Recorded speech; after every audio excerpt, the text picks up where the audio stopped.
Hi Care Bears and families, welcome back. Thank you so much for watching our videos in the last few weeks.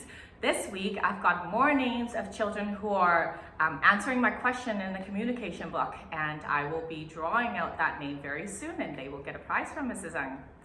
All right, this week, excuse me, I want to talk to you about a little game that you can play at home so that your little ones can get used to the snap words. Those are words that we see all the time in books. So they can get used to snap words, they can understand and have a better understanding of how a sentence is formed and what sounds right and what makes sense. Another thing I want to talk about today is some of the activities you can do at home to check in and see how your little one's learning at school. So instead of asking me, you can check in with them at home and see how they're doing. Are you ready?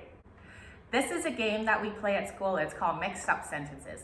I have a list of snap words, and I can also add the snap words down in the comment in the information box below, so you have all of them. So what I do is I take sticky paper or just any scrap paper, and I write the snap words on there each.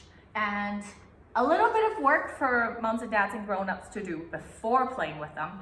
You need to have a vague idea of some of the sentences that you can make with these words. For example, I might make a sentence like this. Use their name. I'm going to use my name, but you can use your name or little one's name. I might pick up these words as well. And I'll give them to them in random orders.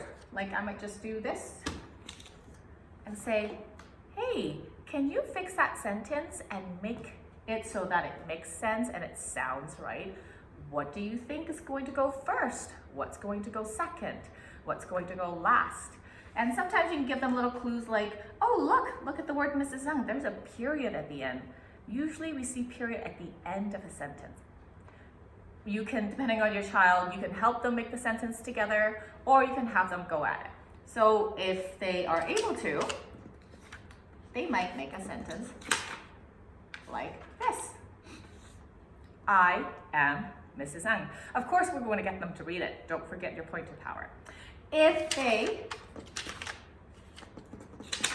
make a sentence that looks like that, and this is what you can do, grown-ups.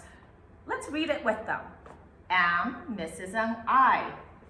And you say, does that sound right? Does it make sense? Am Mrs. Ng I? That doesn't make sense to me. So it sounds like we have to fix it and make it make sense. So then maybe you'll help them. Which word do you think you'll go first? Maybe I will go first. What's going to go next? Am or Mrs. Ng? Am, you're right, Care Bears. And then Mrs. Ng go at the end because there's a period there. For example, another example that you might do is, let's say we use this one. And we use this one. And we're going to use the word Mrs. Ng again. Again, you can use your child's name, or mom, or dad, or your name. Care Bears, can you make a sentence with see, we, and Mrs. Ng? Take a look. Okay, do you get it? Have you got it? Okay. I'm going to try making a sentence. You tell me if that makes sense. See, we, Mrs. Ng. Does that make sense? No, it doesn't sound right either. It sounds kind of funny. Which word is going to go first? That's right, we. Look, I even gave you a clue. It's in uppercase. What's going to go next? Mrs. Ng or C? C. And then Mrs. Ng goes last. Take your pointer out. Let's read it together. We see Mrs. Ng. So on and so forth. So you can give them some of the words and a different configuration and have them make sentences, reshuffle the words again so that it makes sense. Try that at home and let me know how you've done. All right, let's check in with your little ones and see how they're doing at school. I want you to check two things with your little ones today. And it's more for your information, grown-ups, so that you know how they're doing. And if you have questions, you let me know and we can work on supporting together. In your songbook, if you still have them, if not, just go look up on your phone an alphabet chart. I want you to point at random letters and see if your little ones can tell you what it is. Most of the Care Bears are able to do that right now. So you might point at this letter. Do you know what that letter is? That's right, that's J. There's only about a handful, 4 or 5 letters that we haven't covered in class, but I think most of them knows most, if not all of the letters. So if your little one is having trouble with some of the letters, make a mental note, and that's something that you can point out to them when you're at the grocery stores or when you're reading with them. Another thing you can check in is you can see if they know the letter sounds. Same thing, point to a letter. They can tell you what the letter is. What's this one? That's right, it's R. What does the letter R say? You got it. So if they're able to tell you one or both of the sounds that the letter makes, then you know that they have the letter and the sound down.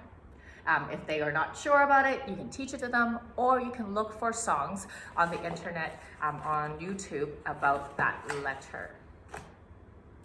Are you ready for this week's question and the question that you're going to write down, or the answer that you're going to write down in a communication book?